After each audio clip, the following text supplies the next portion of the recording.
ఇప్పుడు జగదీప్ ధన్ఖడ్ భారత ఉపరాష్ట్రపతి దేనికోసం రాజీనామా చేసిందంటారు? నిజంగానే హెల్త్ ఇష్యూ అని అంటారా? కాదు అంటే యాక్చువల్లీ ధన్కర్ తన కాళ్ళను తానే నరుక్కున్నాడు.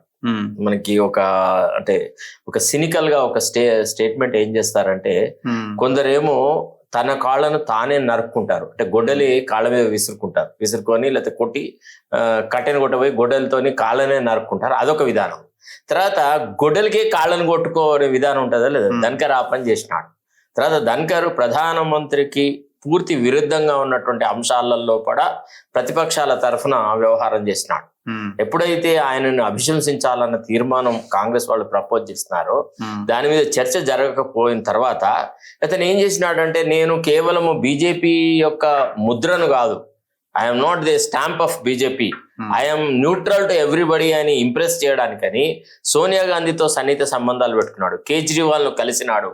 తర్వాత సోనియా గాంధీ ఇటీవల కాలంలో 2-3 సార్లు ధన్కర్కు ఫోన్ చేసేసి, మీరు ఎట్లా ఉన్నారు, మీ ఆరోగ్య పరిస్థితి ఎట్లా ఉంది, మొన్న రాజ్యసభలో చూశాను మీరు కొద్దిగా కుసకుస ఉన్నారు, మీకు అంత ఇది లేకుంటే ఒక రోజు రెస్ట్ తీసుకోండి, ఇట్లా మాట్లాడేటప్పటికి సోనియా గాంధీ లాంటి వ్యక్తి నా ఆరోగ్య పరిస్థితుల గురించి వాకప్ చేసింది అని బీజేపీ కట్టడివాదులకు చెప్పినాడు ఈ పిచ్చోడు. అట్లా కొన్ని రకాల సమస్యలు ఇస్తున్నాడు. తర్వాత పదే సుప్రీంకోర్టును తిట్టడం కూడా ప్రధానమంత్రికి ఇష్టం లేకపోయింది. ఇప్పుడు న్యాయ వ్యవస్థతో డైరెక్ట్ గా ఘర్షణలో ఏ ప్రభుత్వం ఉంటది? అప్పుడు రామ్ జెత్మలానీని కూడా ఇదే రకంగా తీసేసినారు. రామ్ జెత్మలానీ కూడా అప్పటి డాక్టర్ ఏఎస్ ఆనంద్ అని ఒక చీఫ్ జస్టిస్ ఉంటే ఆయన డేట్ ఆఫ్ బర్త్ మీద వచ్చిన ఒక వివాదాన్ని పదే రేకెత్తిస్తే వాజ్పేయికి supreme court raised an objection. What is this? The way your law minister functions as if the government is at war with the Supreme Court అన్నట్టుగా ఉంది, ఇదేంటిది అని అడిగినారు. అడిగితే ఆయన ఏం చేసినాడు, నన్ను అగర్ ఐసావతో I will drop Ram Jethmalani అని ఆయన లా మినిస్టర్ గా తొలగించినారు. అటనే ధన్కర్ పరిస్థితి అంతే. ఇప్పుడు యశ్వంత్ వర్మ విషయంలో ఒక రకమైన యాటిట్యూడ్. ఇప్పుడు ఇండిపెండెంట్ గా వ్యవహరించడం తప్పెట్లయితది? ఇప్పుడు ప్రధానమంత్రి వాళ్ళ మన దేశంలో ఇండిపెండెంట్ గా ప్రవర్తించడం అనేది అది ఒక హంబగ్, అది ఒక పెద్ద బోగస్. ఏ పార్టీ స్పాన్సర్ చేస్తారో ఆ పార్టీ పట్ల కొంత పక్షపాత ధోరణి అనేది చాలా ఉంటుంది. నువ్వు ఇండిపెండెంట్ గా బిహేవ్ చేయడం అంటే వాళ్ళని తిట్టకుంటే పర్లేదు. ఇప్పుడు పొద్దున్న లేస్తే ఇప్పుడు ఇండిపెండెంట్ గా న్యూట్రల్ గా ఉండాలి, అంటే శాంతియుతమైన వాతావరణంలో రాజకీయాలు నడపాలనేవాడు తెల్లారు లేవగానే కేసీఆర్ శాసనసభకే రాడు, కేసీఆర్ అట్ట చేసినాడు ఇట్ట చేసినాడు ఇందులో ముంచినాడు అందరూ ముంచినాడు అంటే నీకు సామరస్యమైన వాతావరణం రాష్ట్రంలో ఏడు ఉంటుందబ్బా. అట్టనే ఆయన రాజ్యసభ వ్యవహారాలు చేసేటప్పుడు కూడా the way he humiliated Mallikarjun ఖర్గేని చాలా బాధ పెట్టినాడు. ప్రతిపక్ష నాయకులు ఎవరిని మాట్లాడనివ్వలేదు.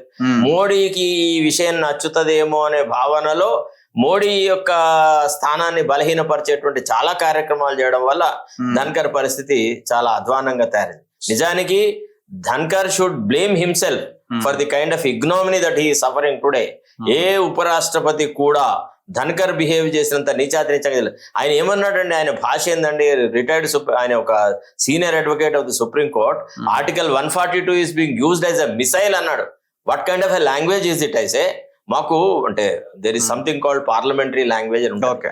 ఇప్పుడు మేము కోర్టులలో మాట్లాడినప్పుడైనా వేదికల మీద మాట్లాడినప్పుడు మా భాష మీద మాకు నియంత్రణ నేర్పుతారు. మా వృత్తి యొక్క లక్షణం అది. మీతో మాట్లాడుతున్నాం అంటే ఆ విమర్శ, ఆ ఎటికెసీ అనే దాన్ని కోల్పోయి నువ్వు ఇష్టం వచ్చినట్టు మాట్లాడితే ఎట్లా?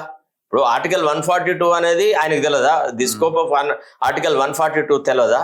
When all the judicial systems fail, the Supreme Court can provide total and permanent justice. So కాబట్టి ఆర్టికల్ 142 అనేది ఒక విశేష అధికారం. దాన్ని డైల్యూట్ చేస్తున్నట్టుగా ఆయన మాట్లాడడం కూడా, మరి పోనీ ఒకసారి మాట్లాడు రెండోసారి మాట్లాడంటే ఏమనుకోవచ్చు, పదే అదే టాపిక్ మాట్లాడడం. సో ఈ రకంగా తప్పుతనదే అంటారు ఒక రకంగా. డెఫినెట్లీ ఆయనది. ఆయన ఒక రకంగా ఆ పదవికి ఇక అక్కడ కొనసాగలేని వాతావరణం ఆయనే సృష్టించుకున్నాడు. తర్వాత ఆయన ఊహ ఏంటంటే, ఇప్పుడు రాష్ట్రపతి బొమ్మ ప్రధానమంత్రి బొమ్మనే కనబడుతుంది నేషనల్ ఫెస్టివల్స్ అన్నిట్లలో.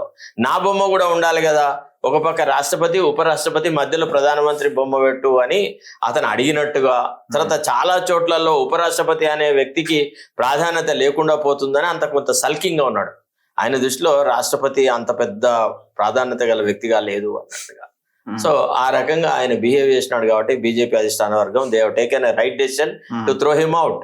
Now somebody should be there. ఇప్పుడు జడ్జి పాత్ర పోషించాలి. ఆయన న్యాయవాదిగానే నిలబడ్డాడు. Okay. He never played the role of a judge while conducting the proceedings of the Rajya Sabha. That's the reason Dhankar had suffered this humiliation.